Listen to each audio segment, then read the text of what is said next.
Hey there, crewmates. Gabe from Nexus Core here with another One Piece deck profile. This time we are going to be going over Roronoa Zoro and that mid-range deck that has been doing quite well pretty much immediately out of the gate.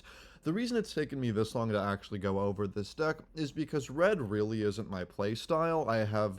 It's probably the color I've enjoyed the least, if I'm being completely honest, but this deck is doing quite well, and it's still doing quite well even though it's sort of tapered off a little bit as the meta has begun to stabilize. But the deck is quite fun, especially if you enjoy a low to the ground quick beat down deck. Red deck wins in Magic, so I at least wanted to practice with the deck, see its strengths and weaknesses, and go over a deck profile for everybody who might need help with their own list. So first, obviously, the leader is going to be Zoro himself. Maybe the single most powerful leader on their own. His effect is Dawn 1 during your turn. All of your characters get 1000 power. This effect is kind of mind-boggling how it came out in the very first set, and the only thing that's really holding this deck back, I think, is unfavorable matchups in the meta, mostly because of how the deck wants to play. The fact that you can turn one single Dawn effectively into a total of 6 if you have a full board by giving your full board 5k is kind of mind-boggling in how strong this is. This card is so powerful. There is no reason to really run any mono red leader because they're just strictly worse. If you're playing Law or Luffy as red green, then sure, because you can dip into green. But if you just want to play red, there is frankly zero reason to actually play start deck Luffy or even Uta. So there really is nothing more to say about Zoro. He is the king for a reason. Next, another obvious one is we're running 4 copies of the Search Nami. If you don't know, she is a 1 cost, 2000 power, special attribute, counter 1000, whose effect is on play, check top 5 for a Straw Hat crew other than Nami and add it to your hand, bottom of deck the rest in any order. What's nice is she can search Straw Hat events, which is actually quite important, especially in the meta, but it's also a free +1 in the color that is not super well known for its +1s, and the fact that it can be used turn 1 is great. If you open 2 of them and you're going second, that's just more amazing. Next is Chopper. It's a 1/1 blocker. It's searchable off of Nami because he's a Straw Hat, but it's also just cheap blocker, so there's not much really to say beyond that. Next is Tama, who is a 1/0 special with counter 2000, whose effect is on play. Give one of your opponent's characters -2000 during the turn.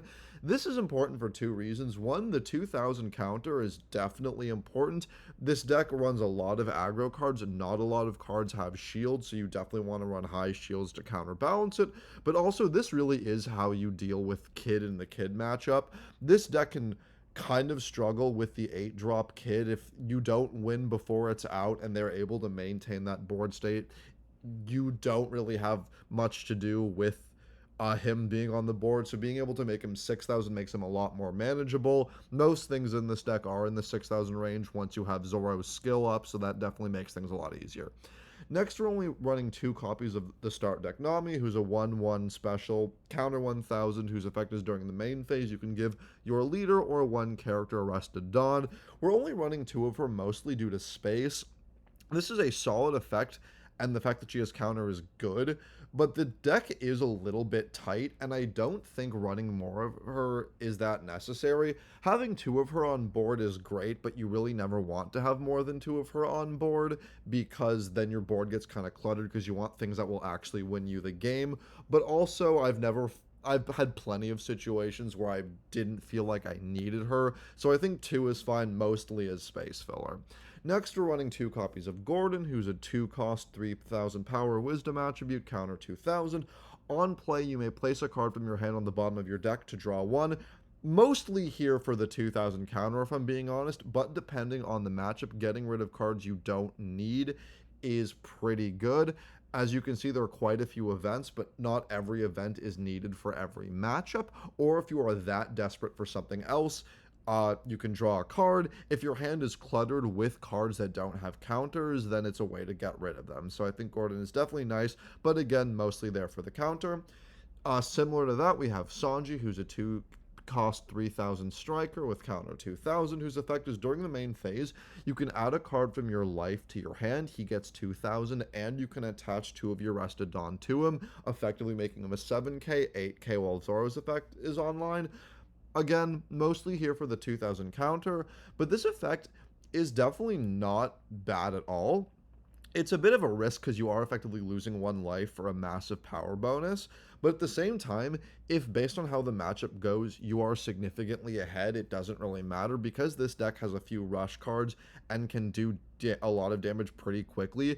If the you can find yourself in a position where the score could be 5-2, 4-1, or something. So if you are way ahead on life, going -1 even in life really doesn't matter all that much in my experience. But again, the 2,000 counter is just gravy. Next, another fantastic card is 4 copies of Robin, who is a 3 cost 4,000 striker, counter 1,000, whose effect is Dawn 1 when attacking, KO one of your opponent's characters with power 3 or less. Very good in the meta. This is great against Kid because while you aren't hitting Kid himself, you are hitting his low to the ground blockers. You are hitting stuff like Bonnie if you don't want to waste an attack going into her. It's great in the mirror to hit other of the small cards, like if your opponent's playing the Dawn Nami. The ability to hit things under 3,000 is definitely not to be understated. And while things above that, while the deck does have ways of reducing power, you're not going to be reducing to 3,000 that often, but it's definitely a thing worth considering. If you have 2 Thomas, you can reduce the 7 cost Kid to something Robin can kill on attack, which is great. And yeah, throw a counter 1,000 on top of that. She is a fantastic addition to the deck. Next, very obviously, we're running 4 copies of Zoro, who's a 3 cost 5,000 slasher, who's has rush. It's a 5,000 with rush, and if you can give your leader a Dawn, it's 6,000 with rush for 3 cost. Insane. We are running 2 copies of Uta, who is a 4 cost 4,000 special, whose effect is on play. Add a red character other than herself with cost 3 or less from trash to hand. Really nice to recycle anything. Again, because the deck doesn't have many ways of plussing, if your opponent is picking off your board, you will be definitely facing an uphill battle, so being able to recycle anything is helpful. I don't like running more than 2 of her because she is not a Straw Hat, so she isn't searchable. And costing 4 isn't the worst, but it is a thing to consider, and she doesn't have any counters attached. But being able to, say, reuse a Nami to search something else, or reuse a rush card just to get that damage in is quite nice. And while she only has 4,000, if you have Zoro's effect online, that does turn her into a 5,000, so she can hit leaders next turn without needing to manually give her Dawn, which is quite nice. Next, another pretty obvious one is for the start deck Luffy, 5 cost 6,000 strike, whose effect is rush, but also if he has 2 Dawn attached, when attacking, your opponents cannot block him. So just Diable Jambe, just built within it, and because he has 2 Dawn attached, that makes him 8,000, so he can hit Kid. If you have Zoro's effect, that makes him 9,000, so your opponent will have to put effort into guarding, and you can just keep putting more under him from there. Very fantastic. This card is the reason why your opponents will be desperate to block even if they're at 1 or 2, because once your opponent is at 0 or 1, they are going to be scared of stuff like this, or even though the deck doesn't run Diable Jambe, the fear that it exists is something they're going to consider. And in a similar vein, we are running 2 copies of Shanks, who's a 9 cost 10,000 slash attribute, who has rush, and your opponent cannot block with characters with 2,000 or less power during this battle. So this is your finisher. This is a great out to Kid because your opponent probably can't block unless they have either the block law or the 7 drop Kid. But even then, he has 10,000 in rush, which is definitely powerful, and he's great in non-Kid matchups just because most decks have blockers in the low power range. A lot of decks definitely do run cards of higher power that can still block Shanks, but being able to just slam down a 10,000 barely blockable rush card is good enough to clinch games on its own.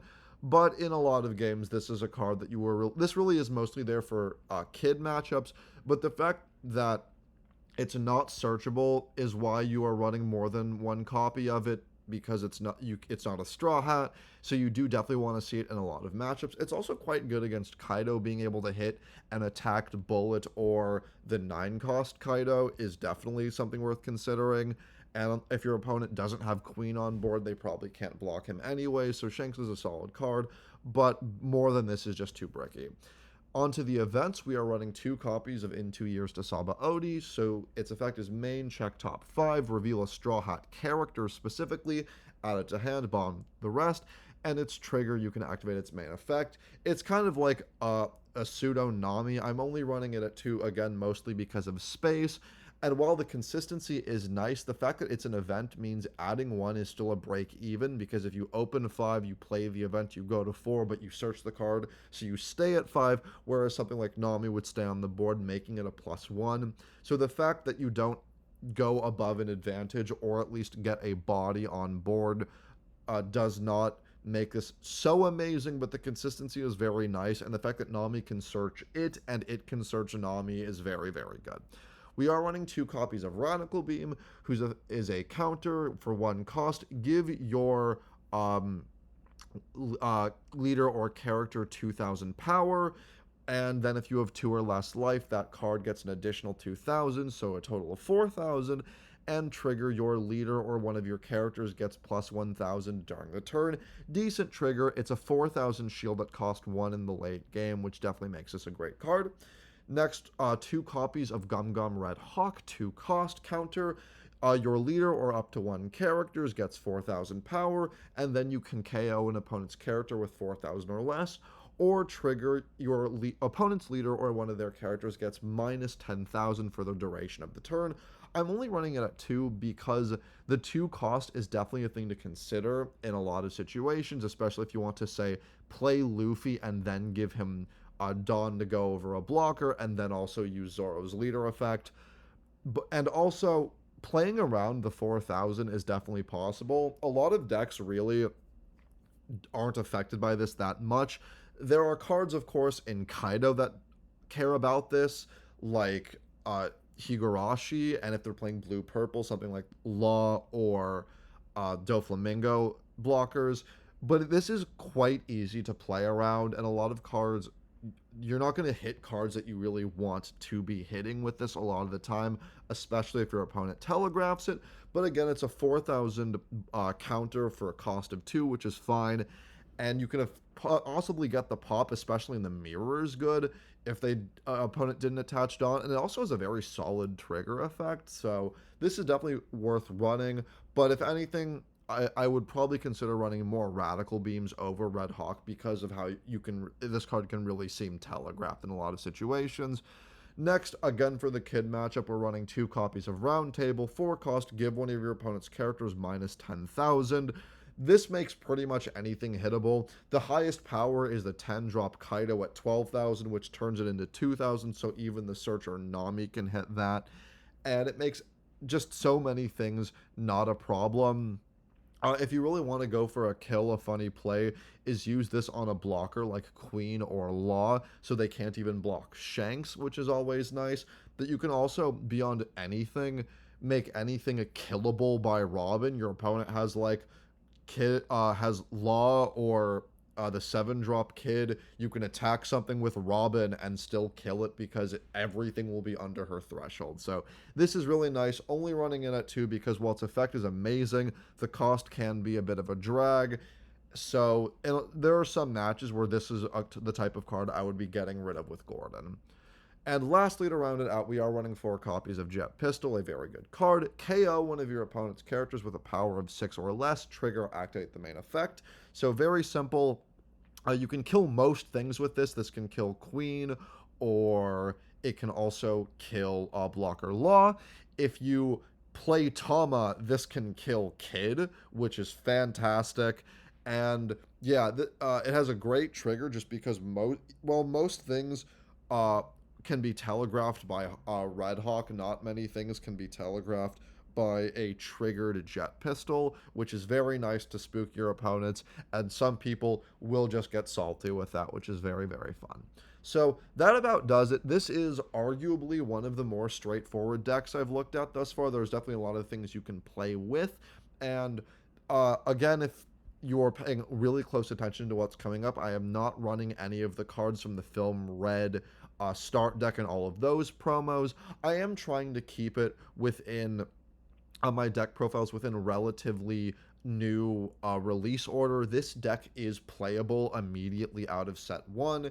I'm probably going to upload a purple Kaido deck profile soon. I am unsure if I'm going to be including stuff from the film start deck. I might do a profile like that after, but just because I think I'm likely to gear this channel towards the English player base, as I'm a part of the English player base, so I don't really know what I'm going to be doing from here on. But if you have any suggestions of what you would prefer to see, if you want me to do a hybrid of both, something like, oh, this is immediately in Japan, but this is and what's immediately in Japan will be done using Untap again, whereas something that will be playable right out of the box once you get it in English speaking countries, then have that be using physical cards as the deck profile changes.